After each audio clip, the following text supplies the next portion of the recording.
All right, there we go. I wonder how our audio levels sound. We'll have to figure that out when we get there. Let's double check. Ba, ba, ba, ba, ba. So there's going to be a new program called the Anything and Everything stream where we talk about anything and everything. This could go from talking about movies, talking about what's going on in the world, talking about, art, talking about Dark Cloud, talking about Star Wars, trading cards, whatever. Whatever people want to talk about, I'm here. It's going to be a lot of fun. Let's just share this stream out because it would be pretty dull conversation, just me.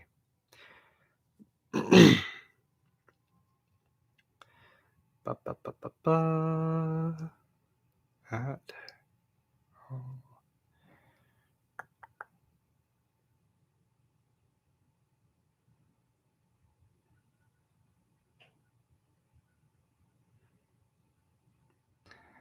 So, one of my New Year's resolutions was trying to be a little bit more active with streaming. I think it's a great way to get in contact with a lot of people and really reach out to the community.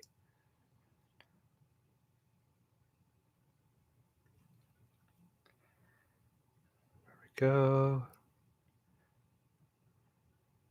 Awesome. So, while I'm here all by my lonesome, we'll go through, I guess, a bit of a year in review. So, I just want to say, first and foremost, I'm thankful for the support that everyone has shown me throughout the past 3 years that the compendium's been around. It seems like it's it seems like a lifetime, honestly, and I view the compendium as my baby. That's kind of what it is. So we have 3 viewers currently. Castles, speak to me. Let me know. Can you hear me? Is the chat dead? Is the audio dead? Is this microphone even working? Story lover, welcome. Hey, happy birthday. Can you hear me? Ah, lovely. We have Lindenbree, Shaztopia, Borfboo. When was the last time I animated? That's a really good question. Honestly, I'm super, super rusty. It's been about it's been about 4 years, 4 long years.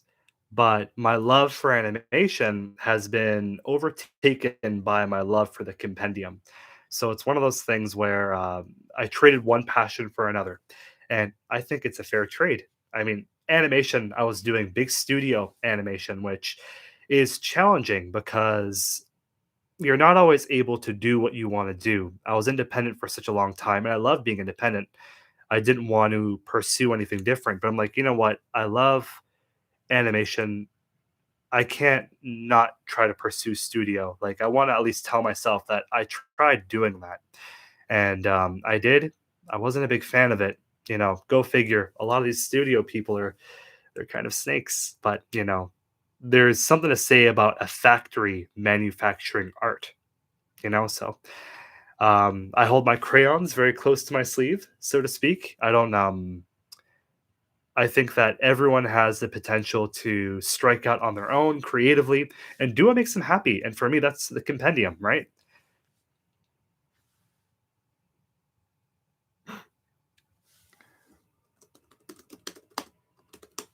It seems like we've been disconnected. Let's double check. That's the thing about live TV. Anything can happen. We can be cut, the broadcast. No, we're still there. Perfect. Man, this is so weird, honestly. Amazing. Giant Penguin, Sergio, welcome. And it's a new year, 2022. I'm still in 1999. I think, honestly, 2020 was just such a difficult year. It's like we blinked our eyes once and have been stuck in stasis ever since. Yeah. I'm going through the chat right now and I'm reading through what everybody's saying. And like Borf, it's very difficult when you work on something by yourself creatively. And like I'm a team player, don't get me wrong, but going from that to working in a studio where you're expendable. It's like what you said, you're just another cog in the machine. And for me, it's heartbreaking because like I saw animators that were working for 20 years, like industry veterans, just get tossed aside. And it's like, well, if these are the industry veterans, what about me, who's someone who was, swimming in the indies for a long time and trying to make a name for himself and all that? But it's difficult. It truly is. It's a curse of being creative, right? But I always say try to invest in yourself. You know yourself better than anybody else, and together we're all gonna make it. We just gotta keep on working. Keyboard, welcome. So good to see you. So I think chat delay is 20 seconds right now. I'm gonna bring it down a little bit. I'm gonna be honest, this is all very new to me. So I'm gonna make chat delay 5 seconds. How about that? But yeah, it's all very new to me. So I'm still learning and I appreciate everybody being here. And how's everybody doing? What's going on? So it is our friend Story Lover's birthday. Any plans for your birthday?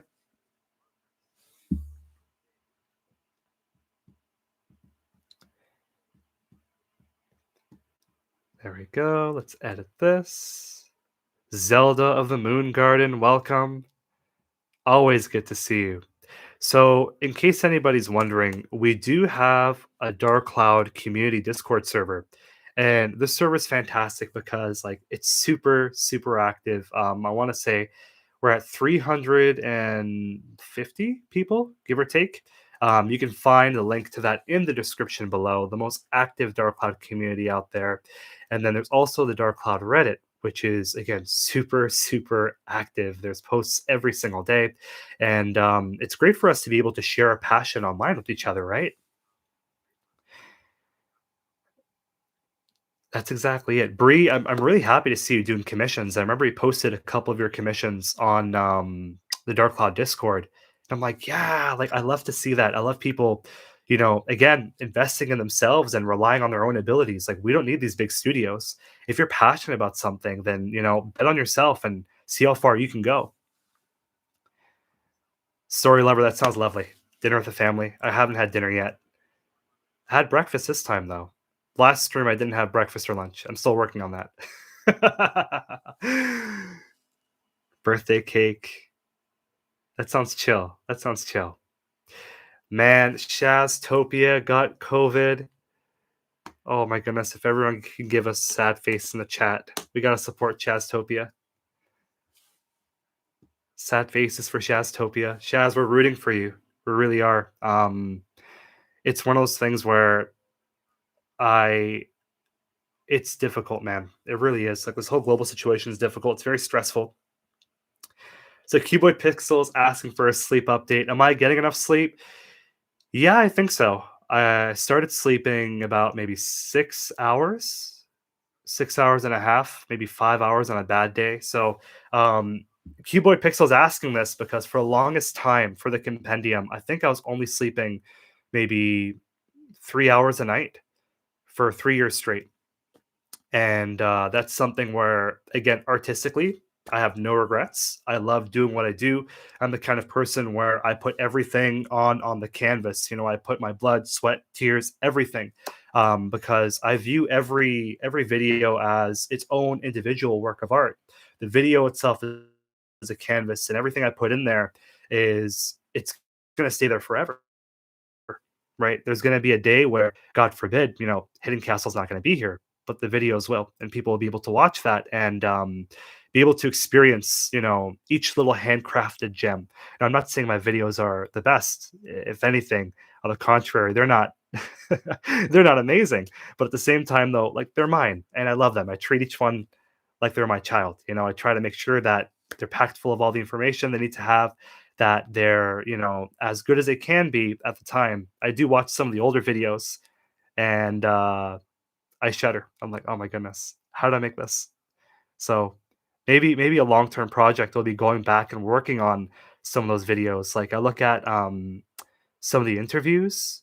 The early interviews, 2019, I made those. The Seda video, that's one that I love, but like the narration for that was a very different narration style.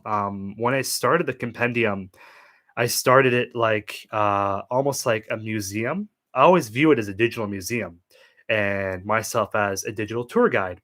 But at the same time, though, I took a much more documentary point of view with the voice work.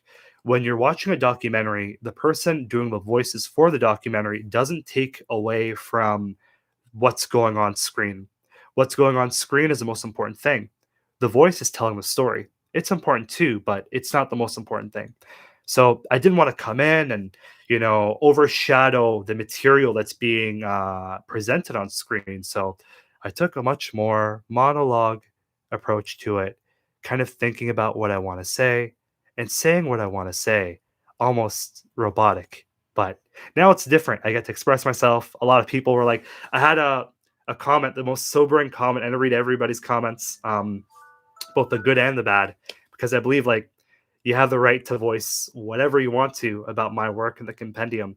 But it was very funny. Someone said uh, the Seda video when it came out, they said this is like being mauled by a sloth. It's so slow. It's like being mauled by a sloth. I'm like, dang, if that's how it's got to be, that's horrible. Like maybe I should start speeding it up, and showed it to a couple other people. I'm like, is this criticism like legitimate? And like, yeah, it is a little slow. I'm like, all right. So I think the compendium is as much as it is mine as it is everybody else's. So if there's anything that you want to see, anything that you want to see done maybe differently, presentation wise, let me know. This is a shared space, right? Shoutstopia, I'm rooting for you. Cup noodles, doesn't matter if you have COVID or not. Cup noodles are delicious. I can't have them, but they're delicious. And thank you so much. I agree. I love the old videos too, but I think like I'm a perfectionist. I always believe that the quality compendium video is a name, but I look at it now. I'm like, man, the quality isn't up to par to what I can do now, and that's fine. That's part of like progressing, right? It's healthy.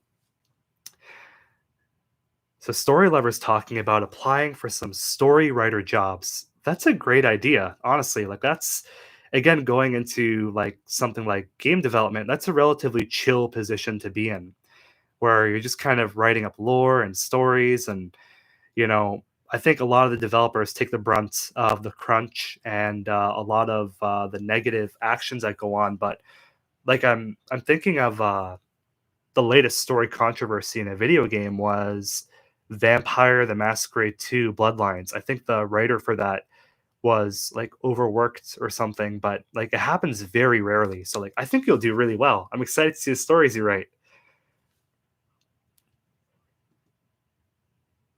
Cuboid Pixel. I remember you talking about your Dark Cloud Minecraft mod that you were working on, and you end up deleting it by accident. That's always going to stay with me. I wish I could have seen that. If you have any video footage, because I think I remember you saying you do, feel free to send it over to me because I want to see that.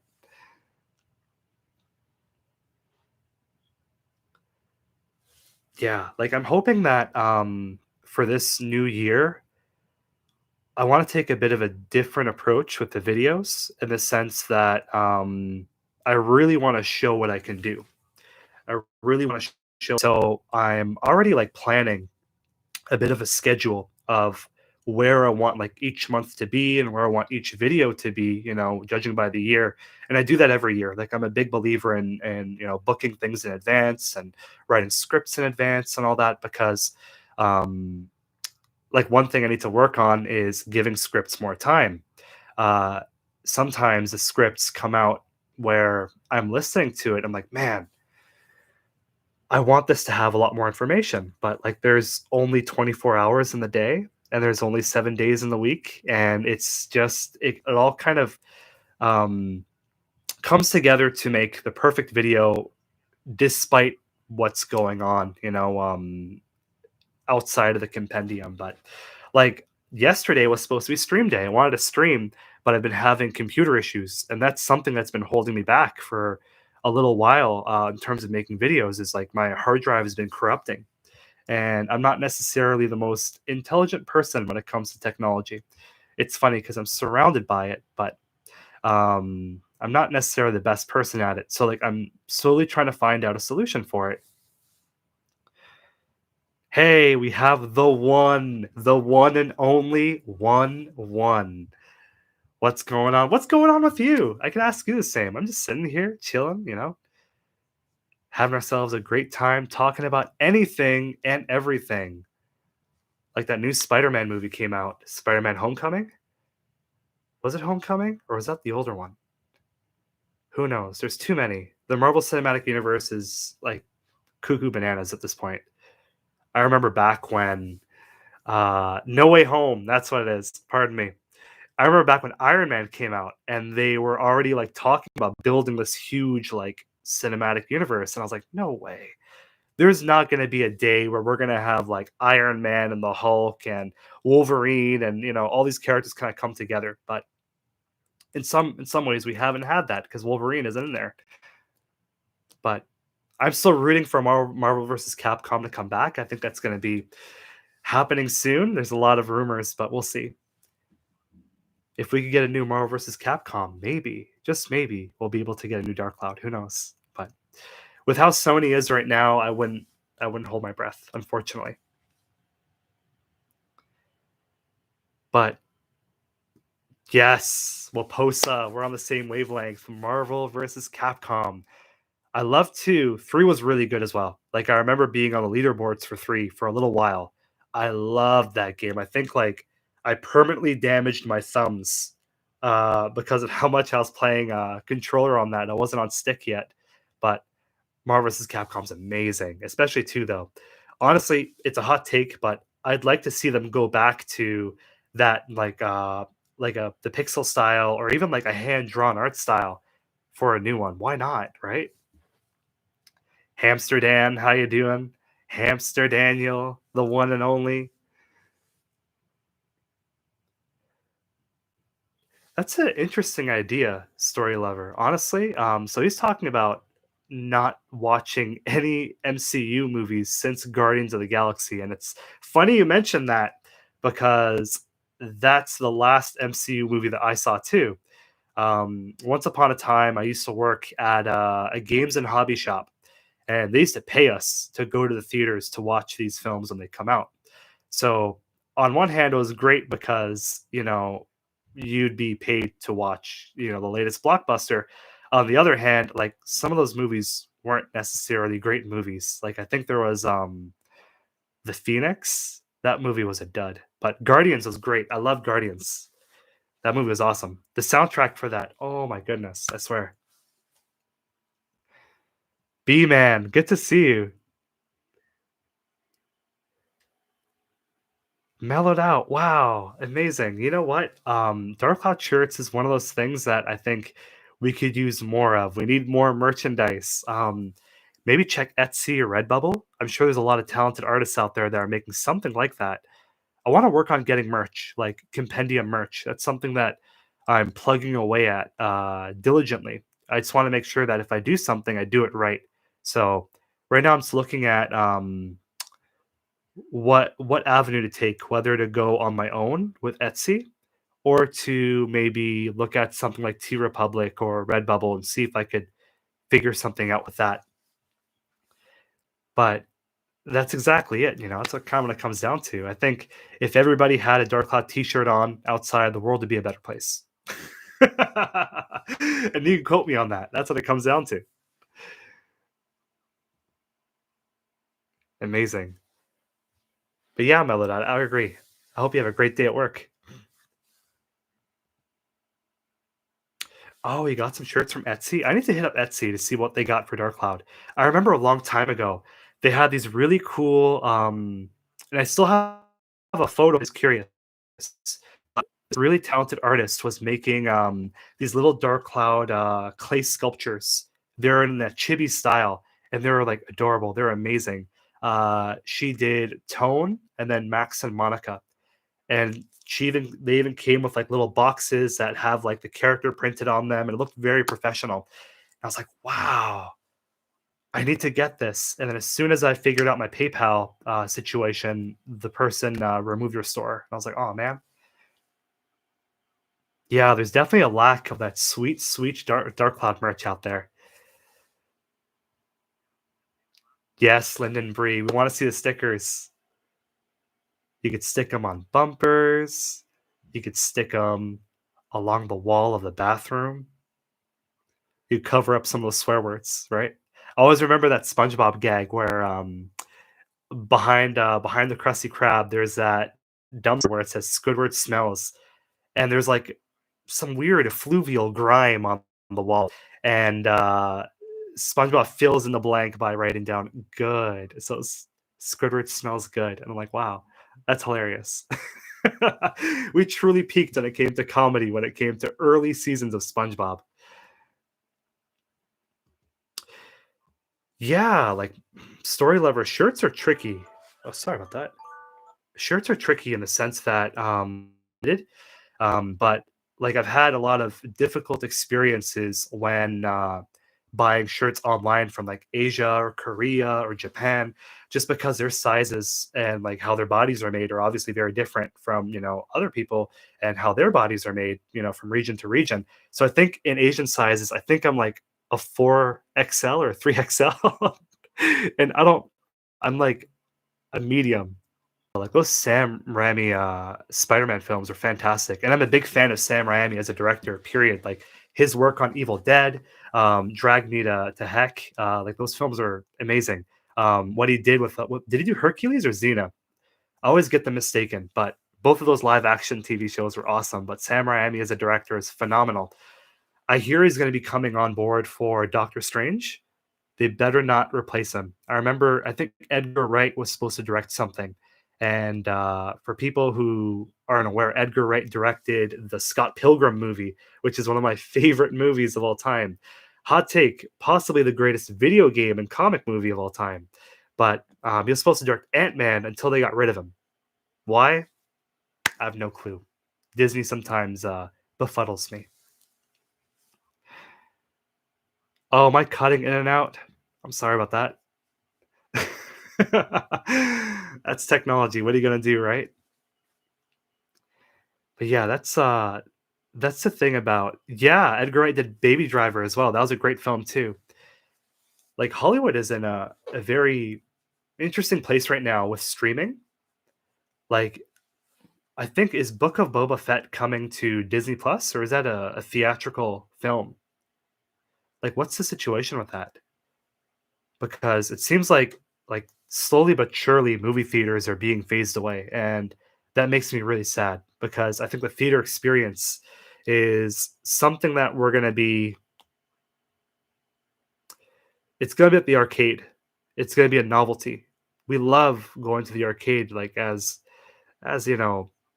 geeks and gamers, we love going to, you know, these really colorful and shiny arcades with their big Dance Revolution mats and their Street Fighter cabinets and Tekken. Like I have so many good memories there, but they're so few and far in between now, and it's one of those things that I miss. And it really makes me scared to think that one day movie theaters would be like that. Some of my favorite memories are at the movie theater. We had a we had a small theater that would play anime movies from time to time. So like Princess Mononoke, first time seeing that was in a theater. Ponyo, not the greatest Miyazaki film, but one that I hold near and dear to my hidden castle heart. Like we need to support these movie theaters. I don't want them going away. I don't know. What does everybody think about that? So Story Lover says that they won't go away entirely, but the format will change. I think like we do need some sort of change because I have visited a movie theater after like what's going on, and the ventilation there is like non-existent. And like with all due respect, like I don't trust that they're like totally cleaning things and making it as safe as it can be. Things could definitely be better, and hopefully that won't be the death nail to the movie theater because I don't want it going the way of the arcade or Blockbuster. Like you guys remember renting games at Blockbuster? renting movies at Blockbuster and late fees, Be Kind, Rewind, all of that. We're dinosaurs here, eh? We're getting old. We have to slow down. Pretty soon, we're going to be having back pain and our knees are going to pop when we get up. Cats and dogs living together, mass hysteria. Musicals are interesting. I've never been to a musical before. I've been to Video Games Live, the orchestra, and I thought that was amazing. But Tommy Tallarico, I think, should focus more on that and less on the Amico that he's working on. That fancy, bizarre video game console that seems to never come out.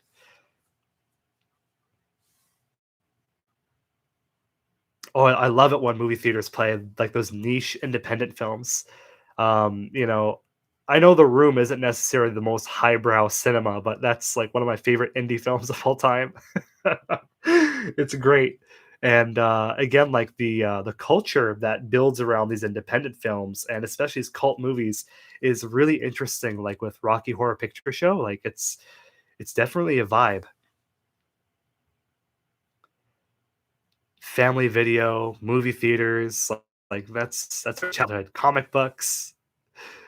Lyndon Brie, you're so funny.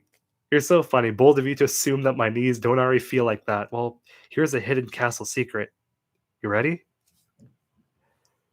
My knees pop too when I get up. You heard it here. We're breaking new ground, folks. We're breaking new ground. Just make sure you don't tell your neighbor. Oh my goodness. But yeah, like Hollywood Video, that was interesting because I remember they had a deal with PlayStation and Sega and Nintendo where they were able to get video game consoles before they even came out, which was wild. We didn't have Hollywood Video here, but just reading about what other people would say on like old video game forums like Racket Boy and assembler games, like, and I'm maybe bringing back memories for some of the old folks here, but like imagine like getting the PS5 before it came out or the Xbox Series X before it came out and you get to demo it for a couple weeks. Like that's super cool. It was a different time. We didn't have internet. We didn't have, any of these groups. So we had internet, but it was very small scale. We had like BBSs, bulletin board services, AOL online. My goodness. Oh, dude, Prince of Egypt. Like that is an amazing film.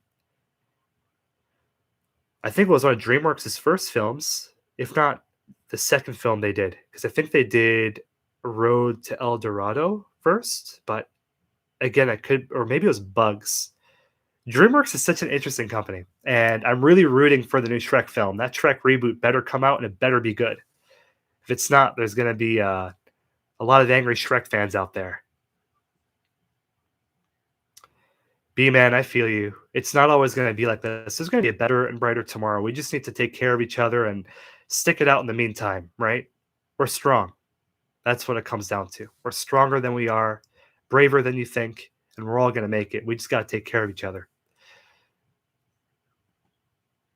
Lindenbury, I'll guard your knee secret if you guard mine. How about that? We can't be professional athletes anymore. I don't think football players' knees crack when they get up, but at least we don't have CTE. At least we don't have concussions. Yeah. Oh man, the One Piece orchestra concert near, man, you're making me jealous. I swear. I heard One Piece is going to go on for 10 more years.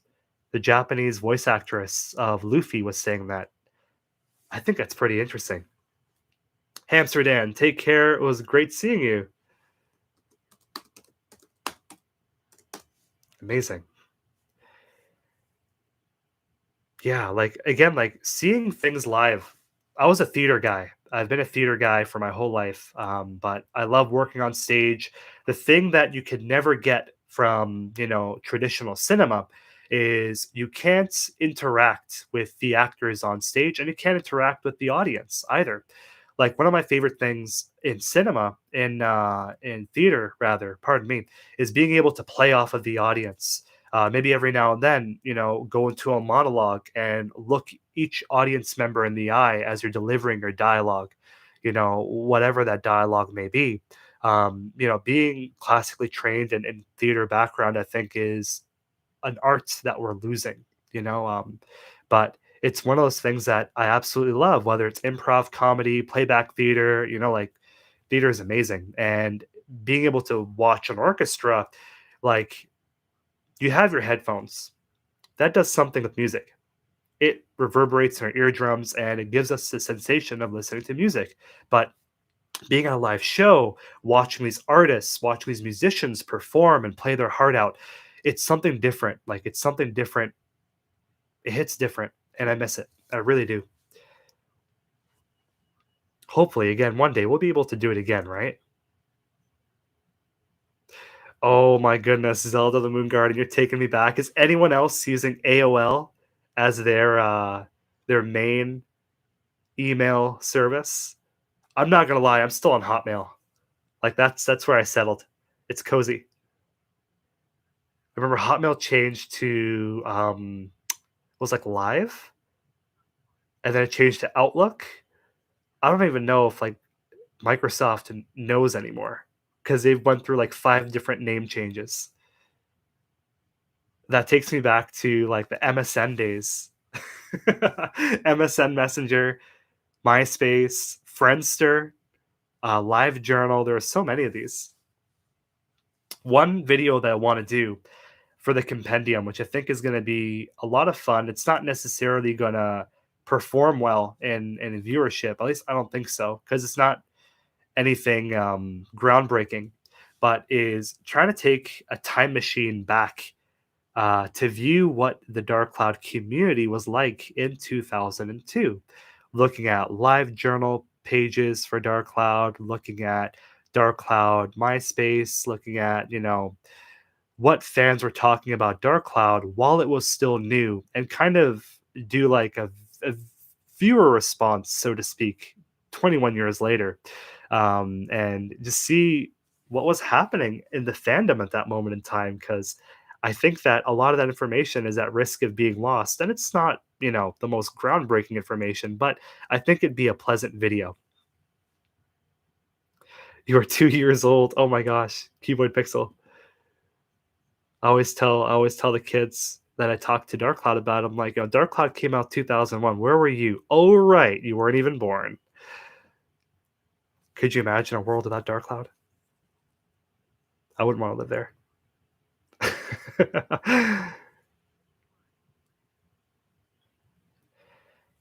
I haven't seen Ghostbusters Afterlife yet, but those first 2 films are amazing. They really are. And Dan Aykroyd is one of my favorite comedians. Ernie Hudson, my favorite Ghostbuster. I think the most underrated Ghostbuster.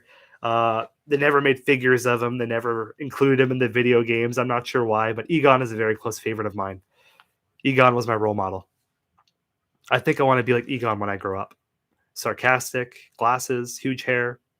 Why not? That's life goals. B-Man wasn't even born in 2001. You were still in heaven at that point in time. That's hilarious. I swear. It's crazy to think, like, again, like, for me, when I think 20 years ago, and I was born 95, but when I think 20 years ago, I think like the 70s. And I still think, like, when someone says, like, oh, that was 20 years ago, I'm like, oh, yeah, the 70s. I was like, no, 2000. I'm like, wow, like 20 years has passed. And that's a wonderful thing in the sense that obviously we're still here and we're still healthy, knock on wood, God willing. But it's one of those things where um, it makes you think about how much has changed, but how much has stayed the same as well, right? Like, imagine if like Dark Cloud is made today with today's technology. I think that'd be really interesting to see, especially the Giorama mechanics. I think that's where a lot of their focus would be. Oh my goodness, Afterlife seems like it's a love letter to the fans, going through every little bit. I think it's what The Last Jedi should have been, because that film was it has its fans, but it broke my heart. That film was something else. I didn't like it. I wasn't a fan of it.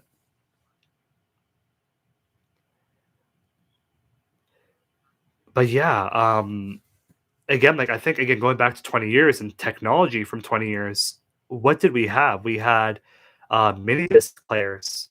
Those were really interesting. So it was almost like cassette players where they'd use little GameCube discs, but through that the music was very high quality. It played at a very high fidelity, and it was rewritable. So you're able to like upload your tracks and then rewrite the disc and put more things on there. So it was perfect for mixtapes, and again, that's probably a term that a lot of people haven't heard in a long time.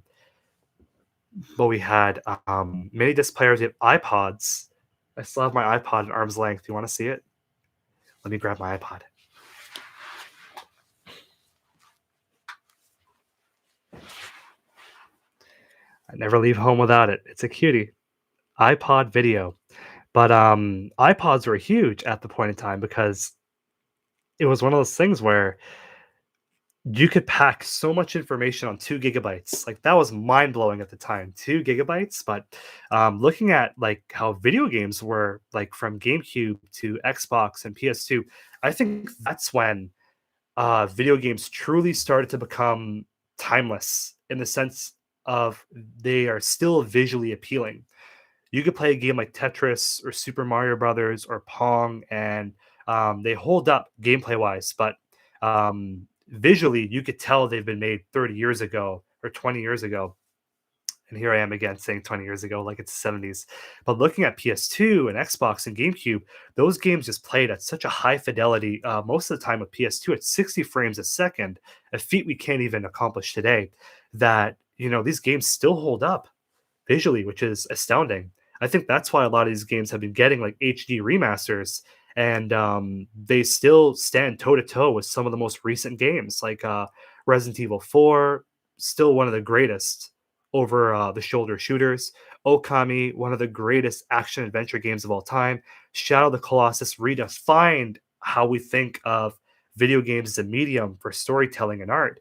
So, like, that was a generation where I think everybody was firing at full cylinders. Even Sega, like the Dreamcast doesn't get enough love. I love my Dreamcast. Giant Penguin, I need to go back and play Nino Kuni 2. Like I want to do something for Nino Kuni for the compendium. Um I'm just not sure what the best approach would be yet. So, it's something I have going on in the corner of my mind somewhere. I even bought like the little figures that they made for it. That way, like I have something to show on screen aside from just gameplay footage. But like the Nino Kuni games are really good, but I was really hoping that the kingdom creation mechanics for Nino Kuni 2 would be used more often throughout the game, almost like Giorama. But I guess it's a nice little callback. Story lover, I'm jealous. Your iPod Nano. I still like this one. I'm gonna be honest. The battery for it is it's horrendous, and replacing the battery for it's very difficult because you have to solder and resolder things, and it's a pretty tough solder job. So I still love it though. It's one of those things where it stays with you for a long time. It just becomes a part of you.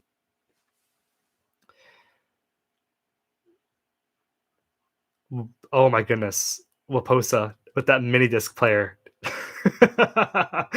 I love it. I love you got a mini disc with Blaz Blue cross tag. I swear that series is so interesting. Going between Guilty Gear and Blaze Blue, like I always wanted to get into them, and I think Continuum Shifts on PS3, but I love fighting games. I just want to hunker down on my Capcom games though. That's my expertise. Tekken, that's my alternative. That's it. I'm not gonna go too broad.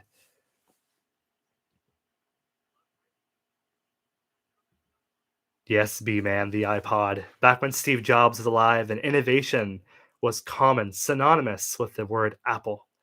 He wasn't a great human being, but he had a mind like none other. I think everybody could agree on that.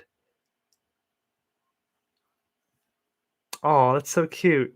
So Lyndon Bree's saying that some teenagers today are still making mixtapes for their crushes.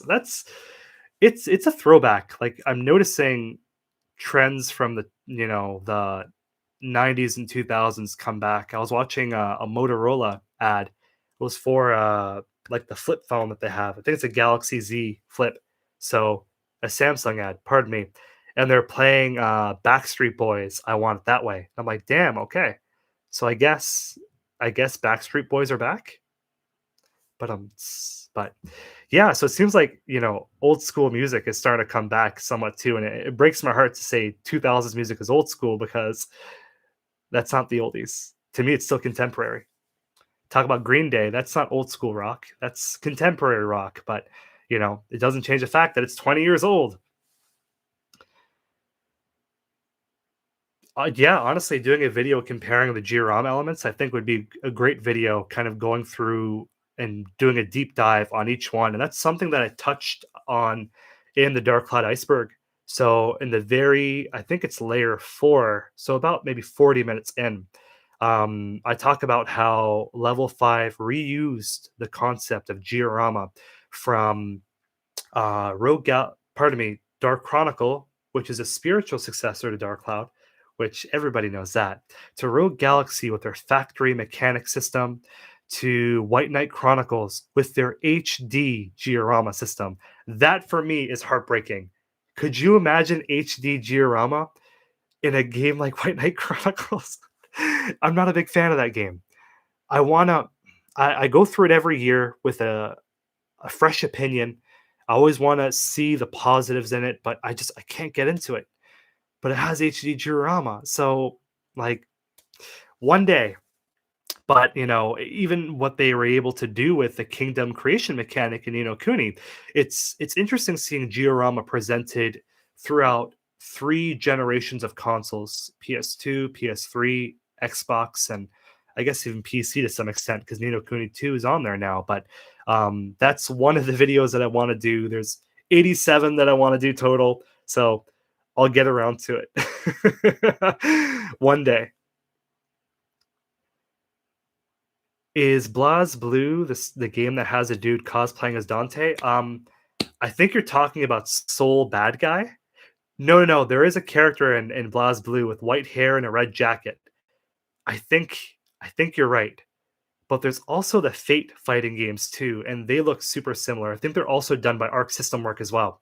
So like they should just blend these all into one game. I think they did at one point. They had a Guilty Gear, Ruby, uh, Atlas fighting game spin-off that was like it was like pay to win. You kind of mix and match. Like they give you the base game, and then if you want a character from Ruby, you have to pay like 50 cents. And if you want a character from there, so it was really like shady in a monetary way because I grew up on like Capcom versus SNK where you can mix and match and you pay once. But yeah, like they definitely dabbled with that topic already.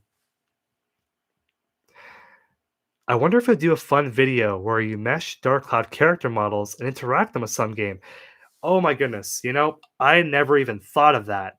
I may have to do something with that. Although I'm not gonna lie, I don't have the ability to do that because that's too big brain for Hidden Castle. But they always say, if you're not able to do something, find someone who will, right? So I'm sure I'll be able to maybe collaborate with someone in the future about that. I do have, along the same topic as that, I have a video planned, which there's already work done on it, where it's discussing the proportions of models in Dark Cloud. Like the shipwreck is much bigger than Dark Heaven Castle. So if you take the physical model of shipwreck and put it in Dark Heaven Castle, like it dwarfs it. And then if you take Dark Genie and Dran is actually bigger than the Dark Genie. So it's this really interesting disconnect, I guess, because how the game's camera presents things is different than how the models actually are in their true size. So that's a video that I already have footage for, and I just need to get down to actually figuring out when that's going to be and when it's going to be slated. But that's a fun one. That's a great idea.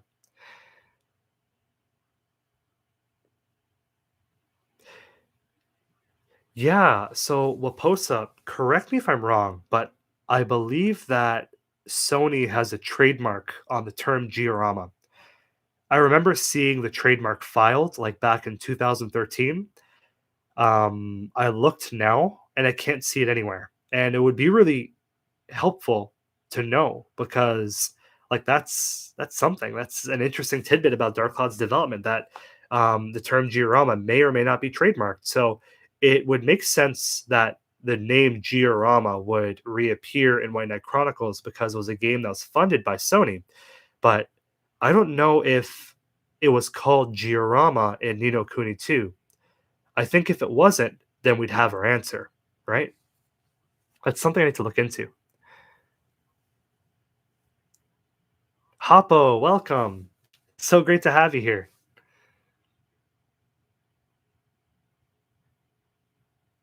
So Giant Penguin says it's not that hard to figure out the models. They're rather low poly, so rigging them in a few only takes a few minutes of work. You know what? That sounds like a challenge. I might have to try that. And I want to preface this. I have no experience in computers or technology or what have you or programs. I'm just a guy who loves to draw. So we'll see how well that turns out. But that'll be on the list of things to do for sure.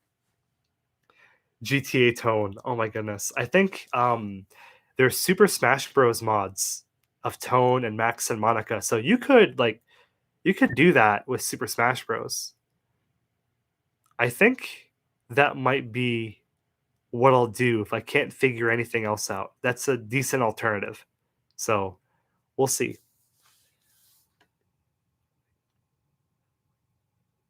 Oh my goodness, Cuboid Pixel, there's so much detail to the shipwreck model. It's one of those things where when it's presented in game, there's a filter on top of the screen. It's almost like there's water wave patterns and a blue light filter. So you're not able to truly see what that model looks like. But when you pull the model out and you actually look at it and observe the true colors, like it it's a pretty stunning looking model. There's a lot of detail that goes into it. I believe the pearls along the shipwreck are reused. They're actually the lightning model or holy, the holy gem, just reused and made much bigger to look like giant pearls on a ship. I believe that was a fact on the Dark Cloud iceberg that I removed. There was quite a bit that I removed from the iceberg. That video could have been 2.5 hours long, but I had to limit myself. I'm like, man, I spent a year and a half working on this. If I keep on working, it's going to be 3 years and we're not going to go anywhere. The video. So, the movie The Thief and the Cobbler was done by a prolific animator in the 60s. And I think he worked with, what's his name? I'm blanking out right now. Pardon me. Don Bluth. I think he was working with Don Bluth in Disney. Either way, this animator worked on this movie, The Thief and the Cobbler, for about 25 years. At first, it was in a studio where he was being paid to. And then the studio was like, you need to release this film, get this film out there. And he's like, no, I want to make sure that it's absolutely perfect. So the studio removed him, they fired him. So he took matters in his own hands and started working with himself to make this movie, The Thief and the Cobbler, for 25 years. And the sad thing is, in the end, the studio got the final release of the movie. They rushed it out the gate. It looked nothing like what it looked like initially. Uh, Voice actors that worked on there, like Vincent Price, died during the production of it. That's how long the production was, and it came out to become a stinker. Like it was a horrible movie. But what's really interesting is some fans have found the original reels of the movie and they started to splice them in together to make the true version of The Thief of the Cobbler, the recobbled cut, the true director's cut of the film. And it's like looking at a different universe. It's a really beautiful film that was pushing the boundaries of technology and what animation could be at that time. And it really makes you think, like, if creators were given infinite time, what could they create? Because Dark Cloud was a product that was rushed out the gate. See, it all comes back to Dark Cloud. Hidden Castle wasn't talking about nothing, right? It all comes full circle. It's like poetry, it rhymes. Yeah, so B-Man 1-1. So Dark Cloud's in a weird position where Sony owns half of the IP and Level 5 has some stake in it as well. So they're not able to kind of move on their own. Neither is Sony. It's one of those things that I think Giorama as a term is fully owned by Sony Kind of like how the name Dark Cloud, I believe, is owned by Sony as well. No way. So Cuboid Pixels saying Tone, Shell, Max, and Monica are in Towers Unite. What's Towers Unite? I never heard of this. Sorry, I'm looking this up. This is live TV, folks. No pause buttons here. We are live in color. So it looks like a Twitch game. Is this? It might be mods. I think somebody modded them in there. I gotta look it up though. That looks really cool. I think there's a mod for Left 4 Dead with Shell. So you could have these like ferocious looking zombies, these flesh eating zombies, and Shell running around, which I think is super funny. I'd have to agree, Bree. Restraints are a double edged sword. I think if you don't give anybody a limit, then they'll go on and on and on forever, forever and ever, right?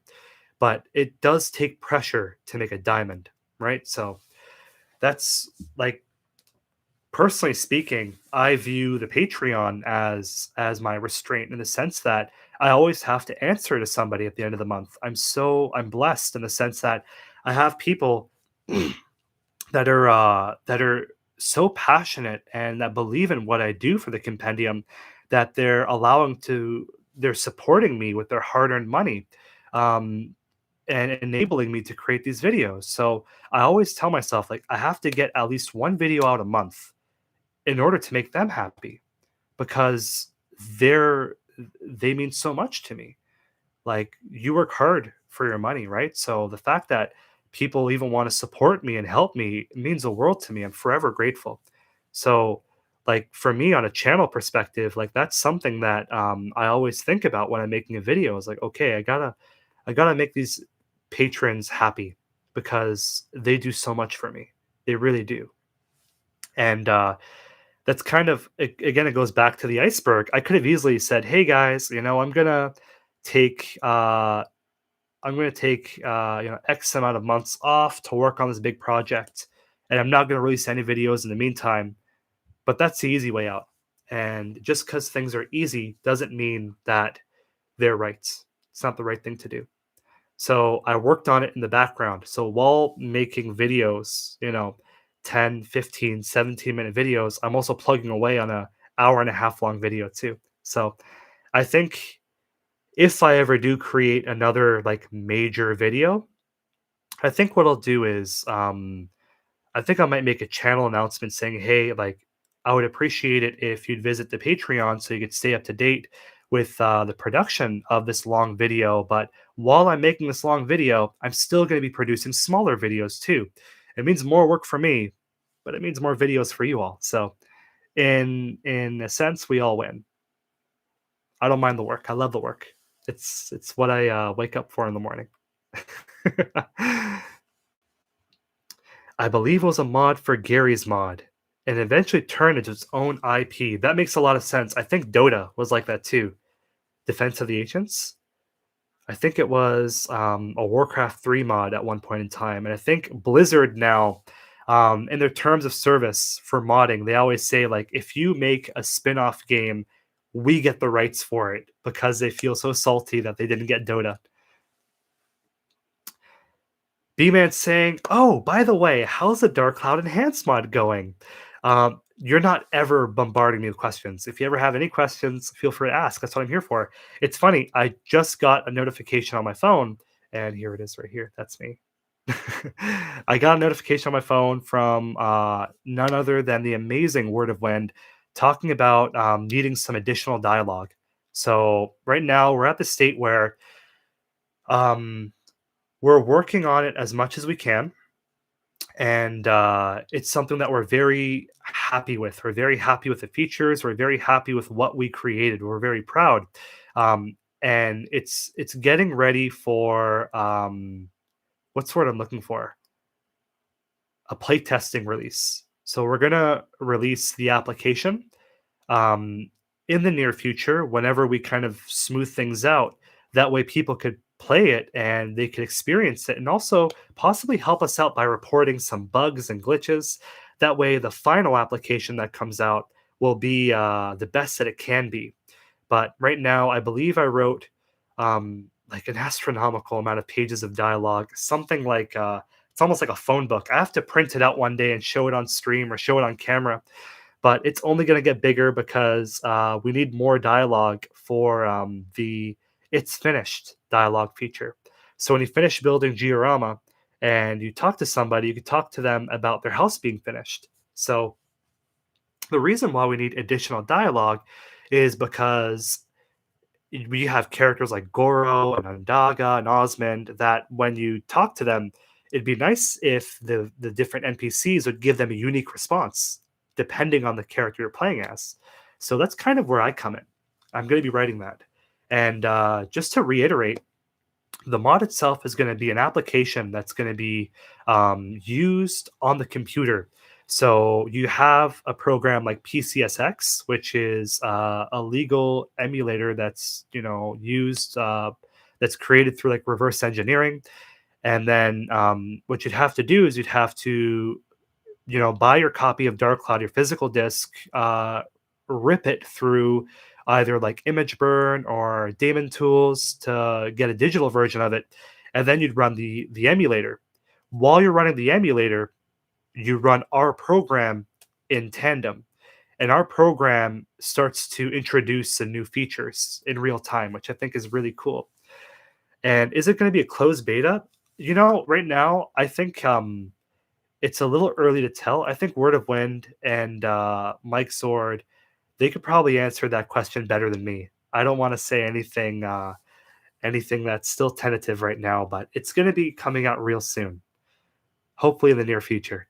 I'm really excited for it because again, like the features that we made were honestly so cool, and it's amazing being able to help support the Dark Cloud community and keep it going by providing like new ways to play and randomizers and challenge mods like B-Man's mentioning. Like that stuff is so cool. Like I really enjoy having that for our community because our community deserves nice things. Yeah, there's DC mods for Smash. So I remember it wasn't Smash Dojo, but it was like Smash Bros. Brawl Project M. There was like a model that you could implement for Tone with a custom move set. I'm not sure if that's still floating out there, but I remember seeing it back in like 2015. How long have you been working on Dark Cloud Enhanced? I want to say a year and a half now. No, no, no. Yeah, I want to say maybe like a year and a half, if not a little less. But it's one of those things where we're trying to make sure that it's the best that it can be. There's no point releasing, a product that is going to be disappointing. There's no point releasing an application rather that's going to, we could get people's hopes up by talking about it, talking about this and that and this and that, and hyping it up. But we want to keep expectations realistic. Like this is going to be a different way to play, and it's going to have new features. But like it's not going to be something where it's going to like completely erase, the original game experience. It's something to enhance it, which is where the Dark Cloud Enhanced name comes from. But some of the features there are really cool. Like I'm personally really excited. I had a lot of people asking for me to play Dark Cloud on stream. And there's a reason why I haven't done that yet. And that's because I'm like intentionally holding back to hopefully one day play through Dark Cloud Enhanced on stream. So it'd be both a stream of Dark Cloud in addition to being a stream of the enhanced mod for people that aren't able to play on computer. They can experience it that way. Oh man, Project M, Waluigi. Like, when are they ever going to add Waluigi to Super Smash Bros? Like, personally speaking, and I'd love to hear some of your favorite characters you'd want to see added in Super Smash Bros. And it could be anybody, just not SpongeBob. But if I had to, I really want Gino. I think Gino or Chrono from Chrono Trigger or Isaac from Golden Sun, like these are characters I've been dreaming of. But the character I've been asking for years and years and years, Banjo, is finally in there. So I'm a happy castle. I'm not going to say anything. I'm not going to ask for anything else. I'm an easy man to please. They gave me what I want. That's good enough for me.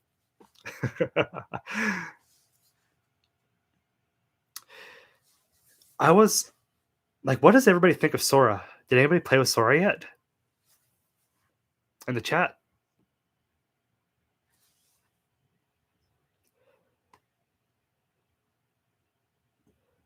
Because personally, when uh, when I first heard that Sora was announced, I'm like, wow, like how are they going to do this with the different legal issues with like Disney? Or is he going to do with Donald and Goofy? Like, how's that going to work? And it's one of those things where I think they pulled it off masterfully. They couldn't have done it better. It's a love letter to Kingdom Hearts fans. Lyndon Bree, I'm right there with you. Isaac for Smash, hopefully for Smash 6. Crossing my fingers. No whammies, no whammies, no whammies. Aqua would have been cool too. Honestly, like, here's a hot take. I think they could have added different costumes to Sora, almost like how they added for the Dragon Quest Warrior, where it's different Keyblade wielders. All you gotta do is just change the voices, you know. But that'd be so cheap because like Aqua has a very different moveset than Sora, and Terra is much more physical, and Aqua is much more magic based. So maybe that's something they can do in the future. Sora is overpowered though. I have to agree. He's super light, but he's super true to the character. I love that Waposa. That's poetry. Oh, dude, Zach from Final Fantasy. Honestly, I think once they do something with Crisis Core for the Final Fantasy VII remake, they'll do something with Zach in Super Smash Bros. Because we got Cloud, we got Sephiroth, Zach is on the way. Like I don't have any like there's no shadow of a doubt it's gonna be there. You haven't played Ultimate yet because you haven't got a Switch. I feel you. I really do. I have a Switch, but I haven't got Ultimate yet. So I don't agree in buying DLC. I like buying the physical product with like all of the features and all that on there. So maybe one day they'll do like a game of the year edition or a legendary collection for Smash, but I'm not holding my breath. I'm gonna give it until May. They don't do that by May, then I'll pick up a copy of Smash Bros. Maybe we could play together one day. That'd be fun. Kyrie or Axel, man, like the list goes on. Like, it really does. And I think Kingdom Hearts, if we could kind of go back again, go back in our compendium time machine to 2002, Kingdom Hearts was absolutely mind blowing as a kid. I remember the playground because we'd read like video game magazines, and we always had that one friend that those magazines with them to lunch. We'd read about Kingdom Hearts, and we'd see like Sora and Donald and Goofy Final Fantasy characters standing side by side with these Disney characters, and it's like, holy smokes, that's unbelievable. It really was unbelievable. Like, I think the story of Kingdom Hearts being an elevator pitch of a Squaresoft employee meeting up with a Disney employee and pitching their idea on an elevator, I think that's super cool. But I'm not sure how real that story is. That's something that somebody made up because that story is too good to be true.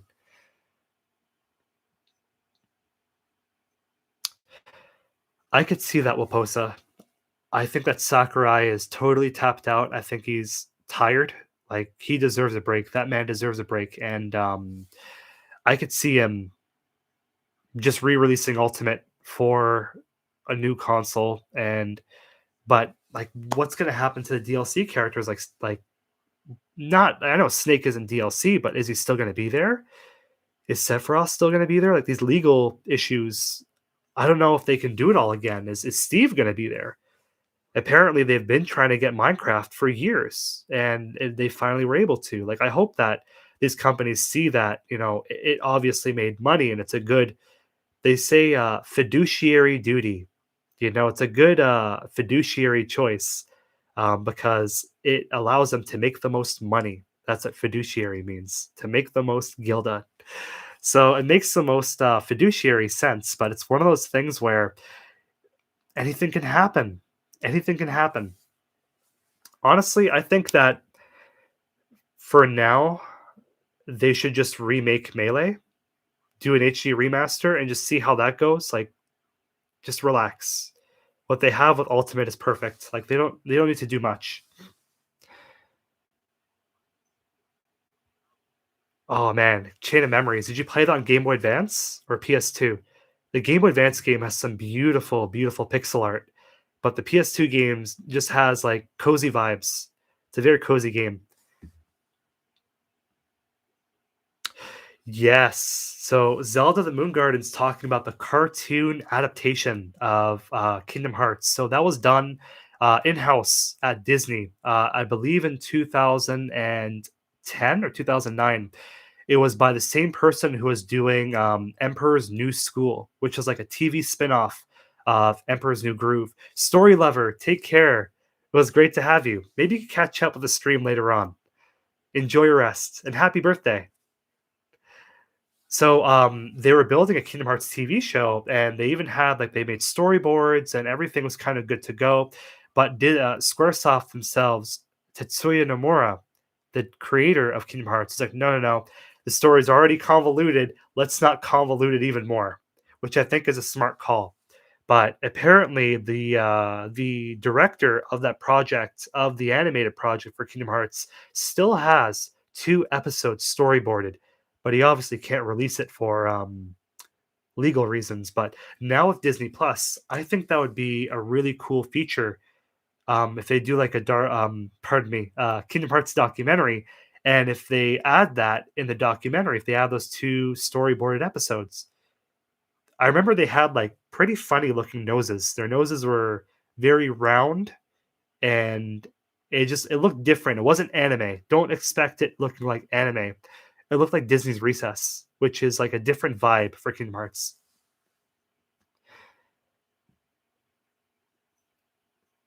That's the thing about Melee. The glitches make the game, whether it's wave dashing, whether it's L canceling, whether it's being able to play as a master hand. I could see them doing that. If they were smart, a lot of these fighting game companies, what they do when they remake or re-release these games is they add like a rollback edition where you're able to like go back to like here's version 1.0 with like all the glitches and everything. Here's version like 1.1 that fixed, so and so problems. If they're smart, they'd do that, but I think Nintendo is a company that's very set in its ways, and I don't think they would. I think they would want to make the game like flawless, when in reality, those flaws are what make the game endearing. Game Boy Advance. Oh, I love it. That's so cool, Miggy. You know what? You bit me with the Kingdom Hearts bug. I need to go back and play that. Playing Game Boy Advance games on like an HD display. Like there's like different consoleizers you can get for the Game Boy Advance now, where you're able to put your Game Boy Advance cartridge in there and output it in HD 1080p. It just looks like super super sharp. I love it.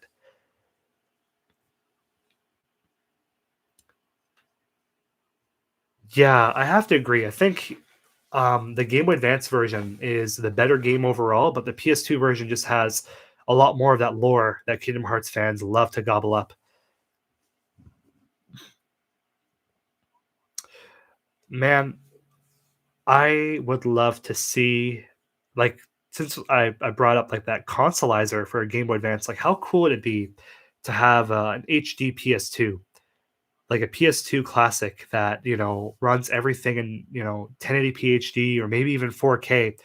It really is disappointing seeing like what Sony has done with their backwards compatibility. It seems like they're taking the original Xbox One approach. The Xbox One, when that console came out, it was a disaster. I think it was Phil Harrison who really brought that console kind of back together. But I don't want I don't want the PS5 looking like the Xbox One when it came out, and that's what it's looking like right now. There's a lot of I don't want to say anti-consumer, but a lot of things that I'm like, oh man, why are you doing this? Like they have a horrible reputation with indies now. When you look at these smaller titles like Castle Crashers and Spelunky and Braid, like those are games that really helped put like the 360 and PSN on the map. Like, do you remember when we didn't have to pay for PSN? That was nice. Oh my goodness. This whole live stream's a throwback. Maybe we'll call it the throwback live stream. The only live stream on YouTube where we talk about AOL subscription cards. That's exactly it. I remember Shastopia brought it up in the chat. He was like, "Oh my goodness, I must have had a million of those." For people who didn't grow up in the 2000s or the late 90s, they would send you those like annually, like 500 free internet hours. A nostalgia live stream? Oh my goodness. Don't give me ideas. I'm barely keeping up with one live stream, let alone two. Morrow, welcome. It's good to see you. How's your day going, Morrow?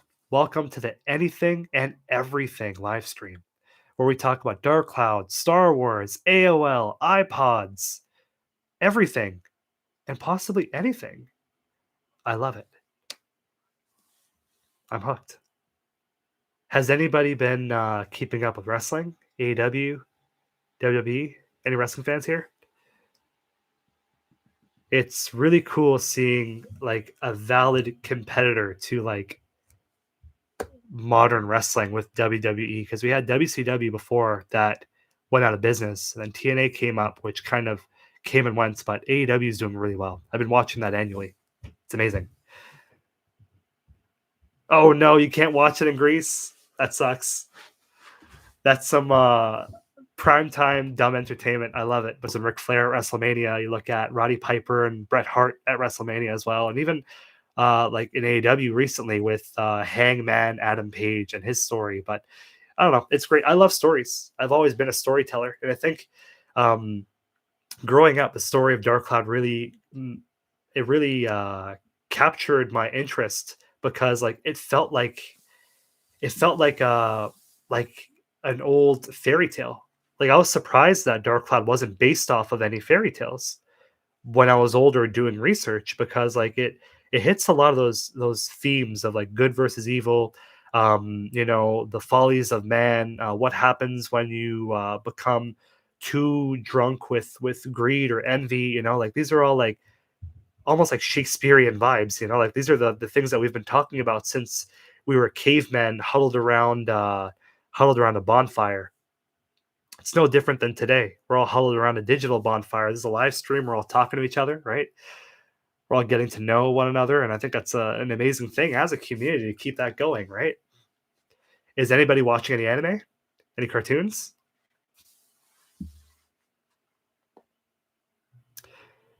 I remember I was going through the new Samurai Jack show. So I think it came out 2016, and it's the conclusion that Samurai Jack fans have been waiting for over 15 years.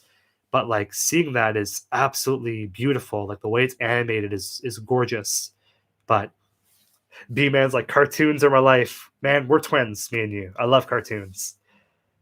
My younger brothers are watching JoJo, and like, hey, I love watching JoJo too. I watched the first two original series. I watched the remake series, but the series that's on Netflix right now, Stone Ocean, visually looks stunning. But there's some things there I'm like, oh my god, I can't watch this. I can't do it. B Man, what cartoons are we watching? What anime are we watching? I know when people call anime cartoons, they get upset. It's all animation, right? I think the greatest cartoons of all time, like Avatar: The Last Airbender, Samurai Jack, Batman the Animated Series, they all take inspiration from anime. And some of the greatest anime of all time, like Akira, like they take inspiration from Western cartoons and media. Oh my gosh, Sailor Moon, I love it. I never seen To Your Eternity. Oh man, it made you cry. I gotta see it. I love that. Animation's the one thing that can make me like cry copious tears. I love it. I love being able to have that emotional connection with animation and art. So if that resonated with you to that extent, then I gotta check that out. Everything, every cartoon. Oh, Tuxedo Mask is cool. He was my favorite growing up. Him and Luna, the little cat. I've had many cats, but I never had a cat called Luna before. They never gave me the opportunity to name a cat, but you know.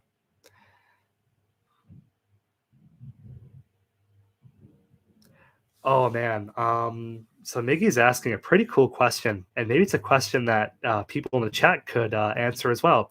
But what character from the Dark Cloud series do you connect with more than others? You know, like with all art, I think it changes as you grow older and as you view things. As a child, I instantly connected with Tone. Um, I loved how he was adventurous and he was brave, and it was everything that I wanted to be as a person, helping others, helping his community and other communities too. As I grew older, I started to resonate more with Undaga. You know, very stoic, very moody. I think as we become teenagers, it's natural for us to become a little jaded with the world. But as an adult who experienced grief and loss firsthand, like the story of Goro. It hits different now, you know, and so I think that's beautiful when art is able to be viewed from a different lens, depending on, you know, where you are in life, what you are in life, where you're going to be in life, where how I view Dark Cloud today is going to be different than how I view it 2 years from now. And even now, like today, how I view it with compendium goggles. You know, like it's one of those things where I know how the game works. I know how the dialogue works. I know the cut content. I know everything about it. I have a doctorate in this at this point in time, you know. But it's one of those things where it's difficult for me to play Dark Cloud now and actually enjoy it because I play it and I analyze it. I keep a notebook with me and I'm looking for my notebook. I'm like, where is it? It's right over there. Too lazy to go grab it. But I keep a notebook with me and like whenever I play Dark Cloud, I'm like, oh, that'd be an interesting video. Or oh, that's an interesting piece of dialogue. Let me write that down for future reference. But so that's just what I think. I'm curious to what you all think in the chat. What's a Dark Cloud character that you resonate with? That's a very good question.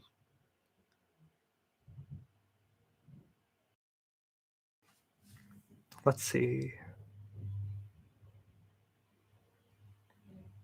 Oh, Avatar. Avatar was great. I remember there was a there was a lot of really cool stuff with Avatar, but my favorite character was Sokka. Sokka was the best, but the later seasons, like man, it was beautiful. The way they're able to animate some of the kung fu there, the scene with Zuko and the two dragons and Aang, like that. Again, like I'm not the biggest Avatar fan. That makes me cry just by how beautifully animated it is. I really appreciate